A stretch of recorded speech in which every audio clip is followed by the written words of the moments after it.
All right, so I'm back here in the Lex. This week I was gonna replace the ball joints and the control arm bushings, but I started smelling antifreeze, and it looks like my radiator's finally done after almost 20 years. Um, Seems like at this seal right here, like somewhere on the driver's side, it's a little um, wet, and you can see some here. Looks like it's just starting, but I don't really want to risk it, so I'm going to attempt to replace this. I'm going to order the part. I'm going to order a dense hole one and just put that in. And I'll try to get a good video of how I do it because I haven't seen one online. But yeah, this is what came up. 3 weeks vacation, and this finally comes up on my last day. Thanks, Alex. Alright, so I'm draining the radiator now. Alright, so I got the air box out just to get more room. Next thing I did was remove the two 12s that hold the overflow tank. That comes out. Okay, so I did the upper radiator hose. I was gonna take it out, but I'm just gonna move it to the side and it clips up back here, so that'll hold it in place while I'm not gonna replace that one. I'm only replacing the lower one since it'll be more of a pain to replace that one if it leaks. This one was pretty new, so I'm just gonna leave that one in place. Next thing I did was remove the lower radiator hose at the thermostat. Next, I removed the two bolts, the two 12mm bolts that hold this line. After that, I removed the two bolts that hold the fan shroud. There's one here kind of close to the bracket that holds the AC line. Same on this side. It's probably a good idea to put them on the new radiator so you don't lose track of them. There was one more 12mm holding the bracket. Right above this bracket here, it's right here where the light is shining. That's another 12mm holding the fan shroud, I mean. Alright, so I can't figure out how to get the shroud off.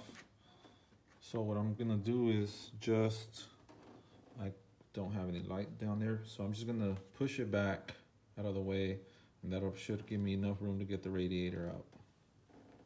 Alright, so next thing I did was come under the LX right in front. The radiator's right here. And I removed the two transmission lines, and I just used the Sharpie to plug it up. I didn't have anything else, so I just used that. And there's another one right there where it's blue. So just plug those up so you won't drip all your fluid out, or most of your fluid out. All right, so what I'm gonna do is I'm gonna remove the brackets on the passenger side. There's a 12 that goes right there, and then down here, those in the corner, back over here, I'm gonna remove those two. I'm gonna try and pull the radiator out towards this side. All right, on driver's side, I removed the two bolts that hold it on to this bracket right here, and it's pretty loose, so I'm gonna try and get it out now. All right, so something is holding it down on the driver's side. I can't tell what it is yet, so this is the one I'm gonna remove, that big bolt that you see there where the light's at. I'm gonna remove that on the passenger side to give me a little more room to scoot it out that way, but something is holding it down on the driver's side on the bottom that I can't tell what it is. I don't think it's this right here on this side, because that's just a bracket, but it must be something on the bottom. All right, so I got the radiator out. I didn't have to get the shroud out, but this bracket that goes in the corner here where the light's shining, I had to completely unbolt that because I couldn't move it anywhere with that in the way. So I'm gonna see how I could do putting that together before or after. Maybe I could bring it in at an angle, the new radiator. But this driver's side bracket, it's all in place. I just undid the bolts on the bottom, the two, and then the two up here, that completely loosens it up. So it was about 45 minutes to get it out, so it wasn't too bad. And I've never done a radiator replacement, so now just put it all back together. All right, so I hadn't opened up my radiator box till right now, and I wish I would have opened it earlier because it comes with the brackets that hold it in place. I ordered one from Napa. It's a Denso brand, but it comes with this whole bracket on both sides. So all you need to do is remove the grommets that go here in front. So make sure you check, on both sides, make sure you check your radiator first so you know if you need to remove the brackets completely. That way, I was trying to avoid doing one side and wasted a lot more time just trying to get this, one side out, but yeah, so just check everything first. That way you know, and you don't end up doing extra work. All right, so I don't want to deal with removing the bracket on the driver's side, the one that was already on the LX. So I just took the one that was off the radiator and I just slid it in there and bolted it up here with the two 12mm bolts.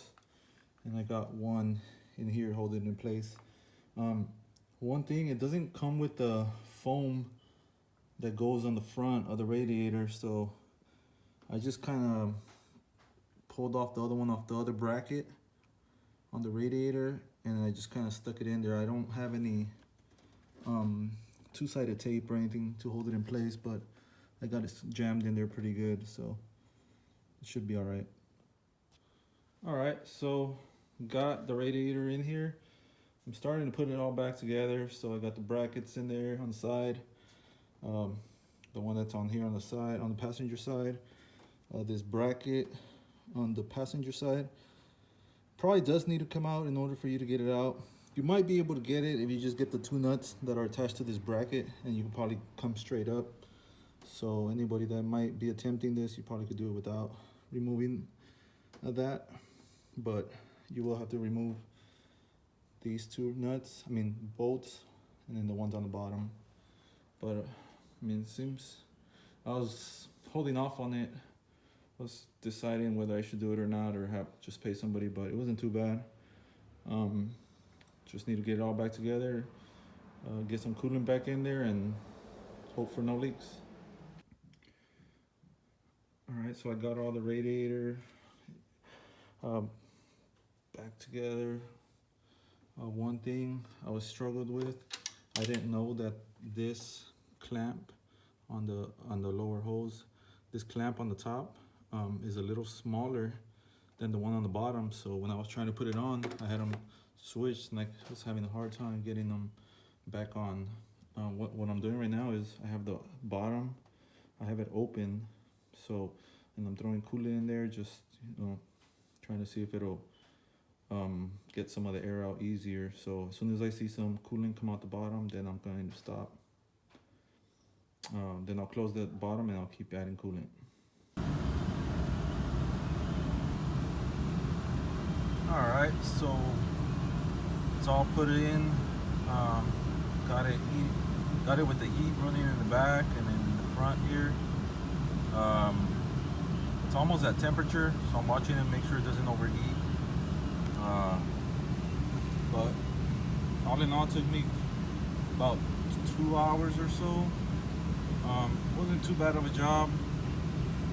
Hardest part was removing the brackets on the passenger side, excuse me. The brackets that hold the radiator on the passenger side.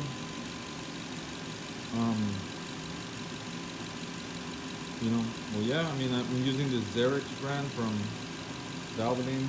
So it says that it's for Asian vehicles, so it's a little cheaper than the stuff that you can get at the dealer, but still the pink stuff. So hopefully it's not too much of an issue. Get it all put together. Got the overflow almost all the way at the top, just in case overnight it sucks some in there. It doesn't go low. But yeah, thanks for watching. and hoping to get some more videos up. I'm trying to see if I could do the control arm rebuild, so if not, I'm just gonna have the shop do it, but if I do it, I'll post the video up. And once again, thanks for watching.